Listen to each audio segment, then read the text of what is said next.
Hi hello నమస్తే welcome back to my YouTube channel journey with Gayatri Venkat. So ఇది వచ్చేసి గోంద్ కతీరా అనమాట. గోంద్ కతీరా అంటే వేడి చేసే వాళ్ళు ఎక్కువ వాడతారు అనమాట. ఎందుకంటే బాడీ కూలింగ్ పర్పస్ కోసం ఇది ఎక్కువ యూజ్ చేస్తారు. సమ్మర్లో వాడతారు ఎక్కువ. సమ్మర్లో అందరికి వేడి చేస్తూ ఉంటుంది కదా, అలానే కదా ఇప్పుడైనా వేడి చేసే గుణం ఎక్కువ ఉండే వాళ్ళైతే వాడచ్చు. ఇది వచ్చేసి గోంద్ అనమాట. ఇది లడ్డూలోకి వాడతారు. అండ్ ఆల్సో మోకాళ్ళ గుజ్జు అవి తగ్గిన వాళ్ళకైతే వాడతారు. సో వీటి డిఫరెన్స్ అయితే ఎట్లా ఏంటి అని తెలుసుకుందాం ఈ వీడియోలో. గోంద్ కతీరాని వాటర్లో వేసి చూపిస్తాను.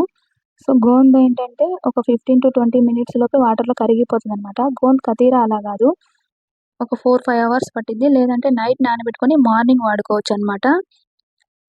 సో గోంద్ కతీరా ఏంటంటే వేడి చేసే వాళ్ళు ఉంటారు కదా, వాళ్ళు దాన్ని నానబెట్టేసుకొని ఆ గమ్మును డైరెక్ట్గా కానీ పాలల్లో మజ్జిగలో జ్యూస్లో ఎక్కడైనా వాడేసుకోవచ్చు. డైరెక్ట్గా కూడా తీసుకోవచ్చు అనమాట.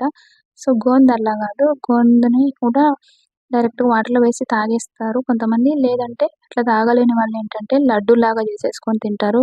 ఈ మధ్య డెలివరీ అయిన వెంటనే తినాల్సిన లడ్డు అనేసి అందరు చెప్తున్నారు కదా, గోంద్ లడ్డు అంటే అదే అనమాట. అదేంటో కాదు, మన నల్ల తుమ్మ చెట్లు ఉంటాయి కదా, చిన్నప్పుడు పల్లెల్లో మేము కూడా బాగా చూస్తూ ఉంటాం. ఆ తుమ్మ చెట్లకు ఉండే గమ్ అనమాట.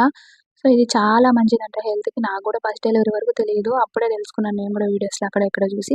అప్పుడు వాడాను అనమాట, మళ్ళీ ఇప్పుడే చూస్తున్నాను. సో బ్యాక్ పెయిన్ తగ్గుతుంది. అండ్ ఆల్సో ఇంకా డైజెషన్ చాలా వాటికి యూజ్ అవుతుంది అనమాట. బాలింతలకనే కాదు, ఇంకా చాలా మంది వాడచ్చు. అబ్బాయిలైనా అమ్మాయిలైనా ఎవరైనా వాడచ్చు అనమాట. గోంద్ అయినా గోంద్ కతీరా అయినా సో ఎవరైనా తీసుకోవచ్చు. సో వీటిని అయితే వాటర్లో నానబెట్టేసి తర్వాత ఎలా వచ్చిందో చూపిస్తాను. అండ్ ఆల్సో గోంద్ని ఏంటంటే స్టవ్ పైన ప్యాన్ పెట్టేసి సిమ్లో పెట్టి వేయించుకోవాలన్నమాట. ఎందుకంటే హైలో పెట్టి వేస్తే పైన వేగినట్టు ఉంటుంది, లోపల గమ్ములా ఉంటుంది. సో అది తినేటప్పుడు పండ్లకి అతుక్కుంటూ మంచిగా అనిపించదు అనమాట. టేస్టే కాదు, లడ్డూలో అయినా ఒట్టిగా అయినా ఎలా అయినా బాగుంటుంది అనమాట. సో అది ఎలా అంటే వేయించేటప్పుడే సిమ్లో పెట్టేసి నిదానంగా వేయించుకోవాలన్నమాట. అది పాప్కార్న్ లాగా పొంగుతూ లోపల బయట పొంగుతూ మంచి కలర్గా అలా వస్తుంది అనమాట. సో అదైతే గోందు. సో వాటర్లో వేసి నానబెట్టిన తర్వాత ఎలా వచ్చిందో చూపిస్తాను ఇప్పుడైతే. సో గోంద్ అయితే గమ్ములాగా వస్తుంది అనమాట, గోంద్ కతీరా అయితే. సో ఫైనల్గా ఇలా చూడండి, ప్యాన్ పైన మీకోసం అయితే కొంచెం వేసి చూపిస్తున్నాను. ఎక్కువ వేసినప్పుడు అయితే ఎక్కువ గీ కానీ ఆయిల్ కానీ ఎక్కువ వేసి వేయించాలన్నమాట.